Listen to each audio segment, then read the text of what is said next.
जय शिवराय शेतकरी बांधवांनो, शेतकऱ्यांची कर्जमाफी हा विषय सध्या सोशल मीडियावरती सगळ्यात जास्त चर्चेस असलेला विषय आहे आणि शेतकऱ्यांच्या जिव्हाळ्याचा हा प्रश्न आहे की शेतकऱ्यांची सरसकट कर्जमाफी कधी होणार. कारण सोशल मीडियाच्या माध्यमातून काही फेक व्हिडिओ व्हायरल होत आहेत. त्याच्यातच 34,000 कोटी रुपयांची कर्जमाफीचा व्हिडिओ, याच्या मागचं सत्य काय, संपूर्ण माहिती आपण व्हिडिओच्या माध्यमातून जाणून घेणार आहोत. आज आपल्यासोबत कॉलवर जोडलेले आहेत ज्ञानेश्वर खरात पाटील. हे त्यांच्या यूट्यूब चॅनलच्या माध्यमातून शेतकऱ्यांना वेळोवेळी मार्गदर्शन करतात. त्याचबरोबर ते कृषी योद्धा फाउंडेशनचे संस्थापक अध्यक्ष आहेत आणि शेतकऱ्यांसाठी वेळोवेळी ते मदत करतात. आज आपल्यासोबत ते जोडलेले आहेत आणि त्यांच्याकडून जी माहिती मिळते ती माहिती शेवटपर्यंत नक्कीच बघा, कारण ते शेतकऱ्यांसाठी खरी माहिती त्यांच्या यूट्यूब चॅनलच्या माध्यमातून देत आहेत आणि ते आपल्या सोबत आज कॉलेजच्या माध्यमातून जोडलेले आहेत. तर सर्वप्रथम त्यांचं आपण चॅनलच्या माध्यमातून स्वागत करूयात. नमस्कार. सर्वप्रथम आपलं आमच्या यूट्यूब चॅनलवरती स्वागत आहे सर. नमस्कार, धन्यवाद. बोला.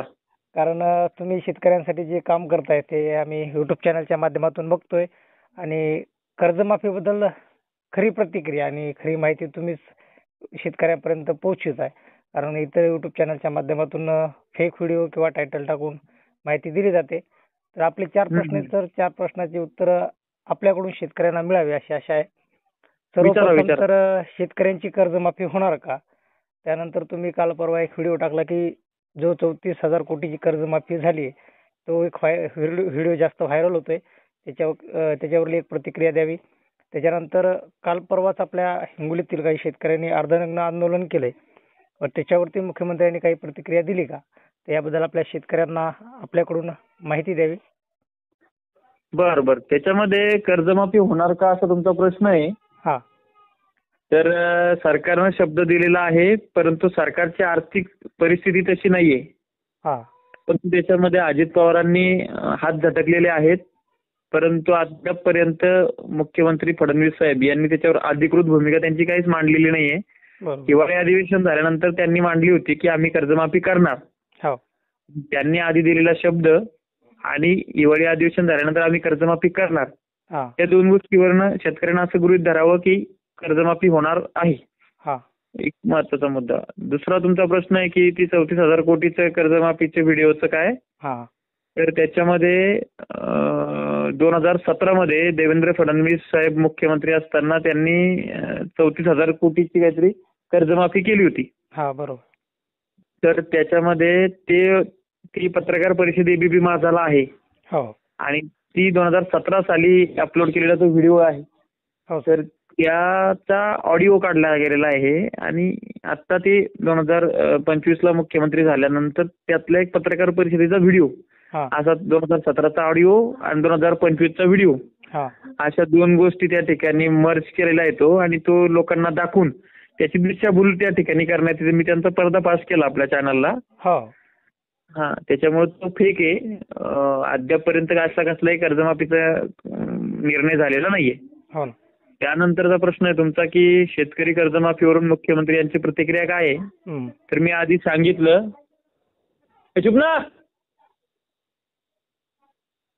सांगितलं की हिवाळी अधिवेशन झाल्यानंतर मुख्यमंत्र्यांनी प्रतिक्रिया दिलेली आहे की आम्ही शेतकऱ्यांची कर्जमाफी करणार, आणि निवडणुकीच्या आधी ते म्हटलं होते 7/12 कोरा करणार. त्याच्यामुळं मुख्यमंत्र्यांची प्रतिक्रिया काय, तर ती पॉझिटिव्हच आहे. आणि हल्ली आता या 2 महिन्यामध्ये त्यांनी कुठल्याच प्रकारची प्रतिक्रिया दिलेली नाहीये. बरोबर. त्यानंतर राहिला विषय हिंगोलीचे शेतकरी, ते आमचे मित्र आहेत. नामदेव पतंगे, गजानन कावरके, सतीश डोळे, त्यांनी जे आंदोलन केलं तर त्यांचं अभिनंदन करायला पाहिजे की त्यांनी पुढे होऊन काहीतरी केलं. परंतु त्यांना त्या ठिकाणी पोकळ आश्वासन दिलेलं आहे, त्यांची समज घातलेली आहे, त्यांना परत पाठवलेलं आहे. जे OSD मुख्यमंत्र्यांचे पाटणकर म्हणून त्यांच्या त्या ऑफिसला ती बैठक झाली आणि त्यांना परत पाठवलं. त्यांना एंटरटेन केलेलं नाहीये आणि ती शोकांतिका आहे. कारण की ते त्यांचं अभिनंदन करायला पाहिजे की त्यांनी या सगळ्या गोष्टी केल्यात, की मुंबईपर्यंत गेलेत वगैरे. तर अशा पद्धतीचं सगळं आहे. त्याच्यामुळं वेट अँड वॉचची भूमिका शेतकऱ्यांना घेणं गरजेची आहे. आणि शेतकरी नेत्यांनी सरकारचा मुक्का घेतल्यापेक्षा रस्त्यावर शेतकऱ्यांना घेऊन उतरणं गरजेचं आहे. बरोबर आहे सर. सरकार चर्चा करायच्या मानसिकतेमध्ये नाही, त्यांना भरपूर त्या ठिकाणी बहुमत आहे.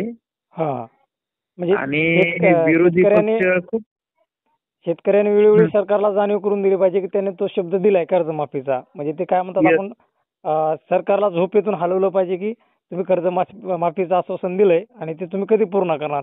कारण हिंगोलीच्या शेतकऱ्यांनी केलं ते अतिशय चांगली गोष्ट केली. त्या माध्यमातून ते रिमाइंड झाला ना विषय परत एकदा. हा, रिमाइंड झाला आणि चर्चेत आला ना. शेतकऱ्यांनी एवढं कळलं पाहिजे लागला. हा, सरकारचे जे प्रतिनिधी आहे समजा तालुका लेवलला आहेत, आमदार आहेत, खासदार आहेत, त्यांना वेळोवेळी आपण पत्राच्या माध्यमातून असेल किंवा कार्यक्रमातून त्यांना विचारायला पाहिजे तुम्ही कर्जमाफीचं आश्वासन कधी पूर्ण करणार. म्हणजे कसं आहे, सरकारला वेळोवेळी जाणीव राहणार की आपण शेतकऱ्याला एक शब्द दिलाय आणि तो आपल्याला लवकर पूर्ण करावा लागणार. बरोबर. आणि आताच मी थोड्या एका घंट्यापूर्वी एक न्यूज बघितली बघा की महाराष्ट्राचे जे कृषी मंत्री आहेत त्यांनी थोडं शेतकऱ्यावर वादग्रस्त विधान केलंय. हा, ते मी पण वाचलं ते की भिकारी का असं काहीतरी बोललेत ते म्हणले की भिकारी आम्ही 1 रुपया शेतकऱ्यांना पीक विमा देतोय. म्हणजे शेतकऱ्यांबद्दल कृषी मंत्र्याचे असे हे शब्द आहेत की थोडं वेगळंच वाटतंय. त्याच्यावर आपली प्रतिक्रिया काय एकदा सांगावी. निषेध आहे त्यांच्या वक्तव्याचा. बरोबर, निषेध आहे त्यांच्या वक्तव्याचा. ते आपल्या समोर आले तर त्यांचा निषेध त्यांच्या तोंडावर करू. हो ना. कारण शेतकऱ्यांना ते प्रत्येक वेळेस आपण आतापर्यंत त्यांचे ते पत्रकार परिषद बघितल्या की प्रत्येक वेळेस शेतकऱ्यांना ते काही ना काहीतरी वेगळंच बोलतात. कर्जमाफी बद्दल विचारलं तरी ते वेगळंच बोलतात. आणि ते काय झालं, ते फर्स्ट टाइम मंत्री झालेत. हो. आणि त्यांचा स्वभाव जरा सनसनाटी दिसतोय, सनकी. हो. मंत्री संयमी असतो. तो पालकाच्या भूमिकेत असतो. बरोबर. याची त्यांना अजून जाण नाही. बरोबर आहे सर. त्यांना ती जाण गरजेची आहे. हो ना. अन्यथा राजीनामा द्यावा लागेल त्यांना, अशा पद्धतीचे वक्तव्य जर ते करत सुटले तर. कर्जमाफीच्या संपूर्ण अपडेटसाठी आणि माहितीसाठी आपल्या यूट्यूब चॅनलला सबस्क्राईब करा. तर मित्रांनो, भेटूयात पुढील अपडेट पुढील माहितीमध्ये. तोपर्यंत जय हिंद, जय महाराष्ट्र.